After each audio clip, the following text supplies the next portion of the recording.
তো আজকে সকাল সকাল সবাই এত আর্লি ঘুম থেকে উঠছে। আসলে আমার বাসায় এরকম ঘুম থেকে আর্লি উঠে না, আমি উঠি, কেউ উঠে না, বাচ্চা ছেলে মেয়ে সবাই উঠে গেছে। তো সকাল সকাল আমাকে আসলে আমরা কী দিয়ে নাস্তা করলাম, কী করলাম সবাই আপনার সাথে শেয়ার করব। তো আশা করি সব কিছু আপনারা দেখবেন এবং ভালো লাগলে আমার চ্যানেলটি অবশ্যই সাবস্ক্রাইব করে আপনারা পাশে থাকবেন। তো চ্যানেলটি সাবস্ক্রাইব করার জন্য অনুরোধ রইল। তো হ্যালো এভরিওয়ান, আসসালামু আলাইকুম, welcome back to my channel. কেমন আছেন? দেখেন আমার মেয়ে এখানে চলে আসছে। তো আমার মেয়েও পড়ার টেবিলে চলে আসছে, তার বাবা অফিস যাওয়ার আগে মেয়েকে পড়াইতে বসেছে। আমি তো সূর্য কোন দিকে উঠছে যাই না, তো মেয়ে আজকে পড়তে বসছে প্রথম। এদিকে আমি সব গুছাই নিয়েছি, ঘুম থেকে সবাই উঠে গেছে। যা হোক বিজনেস না গুছাই ফেলছি, আজকে সকাল সকাল সব কাজ শেষ করে নিচ্ছি। তো আসলে আজকে সবাই এত সকালে উঠছে, কখন ওঠেনি সেজন্য আমি অবাক হচ্ছি। তো আমার কাজ আমাকে করতে হবে, আমার কাজ করার কেউ নেই। আসলে হেল্পিং হ্যান্ড থাকলেও সপ্তাহে একবার আসে।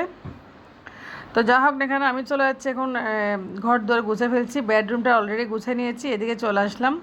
তো ব্যালকনিটা একদম পরিষ্কার করে নিয়েছি সুন্দর করে, গাছে পানি টানিও দিলাম। যা হোক না কেন তো আমি চলে যাচ্ছি এখন অন্য রুমে। তো আমার অনেক কাজ রয়েছে, প্রত্যেকটা রুমে আসলে মানে ঘর দোর গুছাতে হচ্ছে, সব কিছু গুছাতে হচ্ছে, কারণ আমি একা হাতের মানুষ। আমার ছেলে ঘুম থেকে উঠে এদিকে শুয়ে আছে। যা হোক আজকে তাড়াতাড়ি কেন উঠলো, এখন মাত্র সকাল 7টা, এত আর্লি আসলে ঘুম থেকে কেউ ওঠে না। তো যা হোক না কেন এদিকে আমার মেয়েও পড়ে নিচ্ছে, মন দিয়ে পড়াশোনা শুরু করেছে বাবার সাথে। তো সে নাকি পড়ালেখা করবে। আমি চলে যাচ্ছি ঘর দর একটু ঝাড়ু দিব।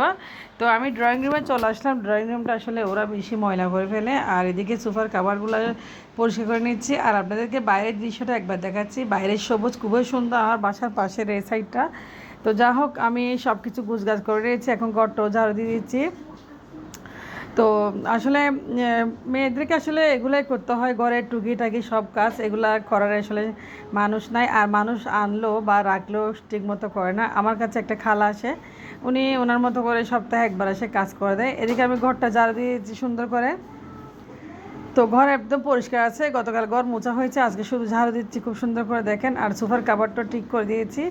তো এলোমেলো করে রাখে আমার মেয়েটা, আসলে বেশি দুষ্টু সেটা বলার বাইরে। আমার ছেলেরা খুব বেশি ভালো, মোটামুটি আমার ছেলেরা ঘরটা একটু গুছিয়ে রাখে, কিন্তু আমার মেয়েটা গুছিয়ে রাখতে পারে না। আমার মেয়েটা ঘরটাকে সেরা বেড়া করে একদম নোংরা করে দিবে।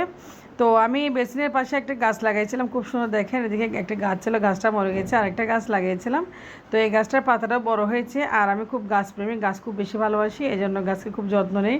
তো বেশি বেশি করে গাছকে ভালোবাসবেন সবাই। তো যা হোক রুমটা পরিষ্কার করে নিয়েছি একদম, ঝাড়ু ঠাড়ু দিয়ে একদম ক্লিন করে নিয়েছি। তো বাসায় প্রচুর তেলাপোকা রয়েছে, তেলাপোকাগুলো আসলে মেরে নিয়েছে, অনেকগুলো তেলাপোকা। তেলাপোকা বেশি হয়ে গেছে আসলে আজকাল। তো দেখেন ঘরটা এমনিতে পরিষ্কার আছে, রেগুলার মোছা হয় ঘরটা, আমি নিজে মুছি, আবার খালাও মুছে ভালো করে সপ্তাহে একবার। আর আমি রেগুলার মোছামুছি করি, কি করব, হাউস ওয়াইফ। তো অ্যাজ এ হাউস ওয়াইফ আসলে বাসার কাজ ছাড়া কিছু দেখি না। যা হোক, তো সংসারে একটু রেগে অনেক কাজ করতে হয়। তো আপনাদেরকে দেখালাম আজকে ঘরটা সকাল সকাল উঠে পরিষ্কার করে নিয়েছি, একদম পুরো ঘর ক্লিন করে নিয়েছি। তো এদিকে আমার ছেলে যে রুমে ঘুম যায়, আমার ছেলের রুমটা একটু ক্লিন করে নিয়েছি, বাচ্চাদের খেলাধুলা সবগুলো। তো কয়েকটা তেলাপোকা মরেছে, তো এই রুমটাও পরিষ্কার করে নিয়েছি। তো এইদিকে কিছুটা কাপড় রয়ে গেছে, কাপড়গুলো আসলে ধোয়ার জন্য রেখেছি, আমার মেয়ের কাপড় সবগুলা। যা হোক সকালবেলা আসলে কাজ করে অনেকটা স্বস্তি পাওয়া যায়, সারাদিন তেমন কোনো কাজ থাকে না। তো আমি আর্লি উঠে আমার সকল কাজ আমি শেষ করে নিই, আর আমার কাজ থাকে না, কারণ আমাকে অনেক ভিডিও এডিট করতে হয়। আমার 2টা পেজ আছে, আর ইউটিউব চ্যানেল আছে 2টা। আলহামদুলিল্লাহ, সবাই দোয়া করবেন। এদিকে চলে আসেন নাস্তা করতে। আজকের নাস্তার আমাদের সাথে থাকছে মিষ্টি আর পাউরুটি। সকালবেলা মিষ্টি রয়েছে, আবার সবাই ডিমও খাবে। তো মিষ্টি দিয়ে নাকি নাস্তা করবে না। যা হোক গতকাল একটা ভাইয়া আমার বাসার জন্য 1 কেজি মিষ্টি পাঠিয়েছে, আমাদের একটা শুভাকাঙ্ক্ষী। যা হোক, তো আমাদের ছেলের মেয়ের পছন্দের মিষ্টি পাঠিয়েছে উনি, কালোজাম মিষ্টি। তো ছেলে মেয়ের জন্য পাঠিয়েছে, যেহেতু আমরা একটু খেতে পারবো। তো পাউরুটিটা একটু লালচে করেছে কিনলে আসলে খুব বেশি ভালো লাগে দেখেন। তো ছেলের পরীক্ষাও কাল থেকে, আগামীকাল থেকে, সেই জন্য একটু প্যারা আছি, ছেলেকেও একটু পড়াতে হচ্ছে। আমার ছেলের টিচারও নেই এখন। তো দেখেন পাউরুটি লাল লাল করে বেজে নিচ্ছি, এভাবে আমরা খুব বেশি খেতে পছন্দ করি, যেহেতু বাসায় পাউরুটি নিয়ে আসছে গতকাল অনেক বড় একটা। এই পাউরুটি কিছু করার নেই, তাহলে আমরা এটাই খেয়ে নেবো এভাবে। তো আমাদের বাসায় মিষ্টিও আছে, মিষ্টি আর পাউরুটি। তো পাউরুটিগুলো ছেঁকে নিয়েছি খুব সুন্দর করে, দেখেন সবগুলো পাউরুটি ছেঁকে নিয়েছি। আর অনেক বড় পাউরুটি নিয়ে আসছে বাসায়, এত বড় একটা পাউরুটি আসলে খাওয়ার মানুষও নেই, আমি পাউরুটি একদম পছন্দ করি না। তারপর আমার ছেলে মেয়ে ডিম দিয়ে একটু ভেজে টেজে দিলে খায়, কিন্তু আজকে খাবো মিষ্টি দিয়ে। যা হোক দেখেন এই হচ্ছে কালোজাম মিষ্টি। কালোজাম মিষ্টিগুলো অনেক সুন্দর, এখানে পাশের দোকান থেকে একটা পাঠিয়েছে। তো এই মিষ্টিগুলো দিয়ে ছেলে মেয়ে নাস্তা করবে, সাথে আমরাও খাবো একটু। তো রাত্রেও খাইছে। তো কালোজাম মিষ্টি দিয়ে আসলে মিষ্টি দিয়ে পাউরুটি আমার কাছে খুব টেস্ট লাগে, খুবই মজা লাগছে। তো আমার ছেলে মেয়ে খাচ্ছে না, ওরা বলছে ডিম খাবে, ওদের জন্য আবার ডিম ভাজতে গেলে ওর বাবা, কারণ আমি এতটা কাজ করার পারতেছি না। তো মিষ্টি আমি সার্ভ করতেছি, প্লেটে বেরিয়ে দিচ্ছি সবার জন্য। আমি আমার জন্য নিচ্ছি, আমার মেয়েকেও দিচ্ছি এবং আমার হাজব্যান্ডকে দিচ্ছি, পাউরুটি টেনে নিয়েছি। আমার খুব খিদে লেগেছে, যেহেতু আমি রাত্রে ভাতটা খাই না, আর আমি খুব আর্লি একটু ঘুমাই, আমি 10টার দিকে ঘুমাই যাই। যা হোক না কেন আলহামদুলিল্লাহ এখন 10টার দিকে ঘুমাই যাই, সকাল 7টা বা 6টায় উঠে যাই। তো দেখেন আমি খেয়ে নিচ্ছি মিষ্টি, অনেকবার মিষ্টি দিয়ে পাউরুটি নাস্তা, কেমন লাগতেছে, খুব মজা লাগতেছে আসলে। তো বাচ্চারা নাকি খাবে না, বাচ্চারা নাকি ডিম দিয়ে খাবে, তাদের জন্য আবার ডিম ভাজি করতে গেল তাদের বাবা। আমি পারবো না, কারণ আমি অনেক কাজ করেছি, এত বায়না বাচ্চাদের ভালো লাগে না, কারণ পাউরুটি দিয়ে মিষ্টি এবং চা বানিয়েছি, আবার ওরা বলছে ডিম খাবে। তো ওরা পাউরুটি দিয়ে মিষ্টি খাবে না, আসলে ওরা পছন্দ করে না মনে হয়, খেতে খাচ্ছে না। তো নাস্তাটা শেষ হয়ে গেছে, এখন আমি চলে যাবো বাজারে, আমার হাজব্যান্ড যাবে বাইরে, আমি বাজারে গেছিলাম, বাজার থেকে চলে আসলাম। আমি অফ ক্যামেরায় আপনাদের দেখা নেই, আমি এখন গরমে একদম পুড়ে গেছি। তো বাইরে আমি শুকনো বাজার কাঁচা বাজার আমাকে করতে হয়, আমার ছেলে আমাকে পানি দিয়েছে, ছেলে মেয়ে দুজনকে, মেয়েটা ঘুম ছিল খুব বুড়ো উঠছে বলে, আর ছেলেটা আমাকে পানি খাওয়াচ্ছে। আসলে আমি খুব বুড়ো উঠেছিলাম বাজারে যাওয়ার জন্য। তো বাজারে গিয়েছি বাচ্চাদের জন্য কিছু শাক সবজি বা ডিম যা প্রয়োজন বাসায় তা কিছু নিয়ে আসছি। যেহেতু আমরা মোটামুটি মিডিয়াম ফ্যামিলি, আমাদের একটু বাজার রেগুলার করতে হয় আসলে। দেখেন এদিকে ডিম নিয়ে আসছি আমি, আর শাক নিয়ে আসছি, এই শাকটা আমার ছেলে মেয়ে খুব পছন্দ করে, আর বিশেষ করে আলুও নিয়ে আসছি। এখন তরকারির অনেক বেশি দাম, আর কাঁচামরিচ নিয়ে আসছি, আর বাচ্চারা তরকারি খেতেও চাচ্ছে না, সেজন্য বাচ্চাদের জন্য আমি আলু নিয়ে আসছি, আলুর ভর্তা বা ডিম দিয়ে রান্না করলে ওরা খাবে। তো একটা মুরগিও নিয়ে আসছে আমার ছেলে মেয়ের জন্য, মুরগিটা আসলে রেগুলার আনা হয়।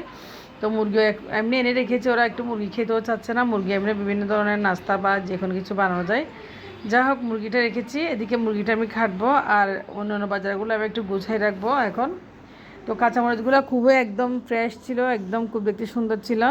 তো যা হোক আমার প্রচুর গরম লাগতেছে বন্ধুরা, আমি এখন বাজার থেকে এসে আর এখনও বুকাটা খুলে নেই, প্রথমে ভিডিও করে নিচ্ছি। আর এদিকে নিয়ে আসছি আরেকটা শাক, কলমি শাক দেখতে পাচ্ছেন, খুব মজার শাক, আমার কাছে খুব বেশি পছন্দ। এই কলমি শাক একদম শুকনা মরিচ দিয়ে ভেজে একদম মানে ঝাল ঝাল করে ভাত খাওয়া যায়, আমি আজকে ভাতে খাবো এটা। তো এদিকে শাকগুলো আমি কেটে দিয়ে একদম খুব পরিষ্কার আছে শাকগুলো, সব কিছু আপনাদের সাথে শেয়ার করেছি। আর ডিমও দেখে নিয়েছি, ডিমগুলো আমি ফ্রিজে রেখেছি, আর তেল নিয়ে আসছি। তো আমার থেকে মাসে 4 কেজি সয়াবিন তেল লাগে, 4 কেজির চেয়ে বেশি লাগে না আলহামদুলিল্লাহ। সপ্তাহে 1 কেজি সয়াবিন তেল 1 কেজি হয়ে যায়, নাস্তা বানাতে হয়, বাসায় অনেক কিছু করতে হয় সেজন্য। তো সব কিছু হয়ে গেছে, এখন আমি রান্না বানাতে চলে যাবো, বুরকাটাও খুলে নেবো আসলে, যা হোক না কেন। তো এদিকে মুরগিগুলো কেটে দেওয়া হয়েছে, মুরগিগুলো ধুয়ে দিচ্ছি, আর মুরগিটা আমি বাক করে রান্না করব, কারণ মুরগিটা আজকে সবগুলো রান্না করব না, আমি আলু দিয়ে আজকে মুরগি রান্না করব আর শাকভাজি করব। তো আসলে রান্না বান্না হচ্ছে একটা অনেক কষ্টকর, তাই আর অনেক দুপুর হয়ে গেছে। এদিকে আলু দিয়ে শর্টকাট মুরগিটা রান্না করেছি, মশলা দিয়ে আলু মুরগি একসাথে কষাই। তো আজকে রান্নাবান্নাতে একদম মন নেই আসলে, শরীরটা ভালো লাগতেছে না, খুবই দুর্বল লাগতেছে, উইক লাগতেছে। যা হোক মুরগিটা আমি কষিয়ে নিচ্ছি ভালোভাবে। আমার ছেলে মেয়ে ভাত খাবে, এখন দুপুর প্রায় 1:30 হয়ে গেছে, আমি নামাজটা পড়ে নেই। তো এটা বসাই দিয়ে আমি নামাজটা পড়তে চলে যাবো। মুরগিতে আমি ঝুল দিয়েছি, আজকে ঝুল দিয়ে মুরগি রান্না করবো, আর শাকভাজিটা করে নেবো, শাকভাজি দিয়ে ভাত খাবো।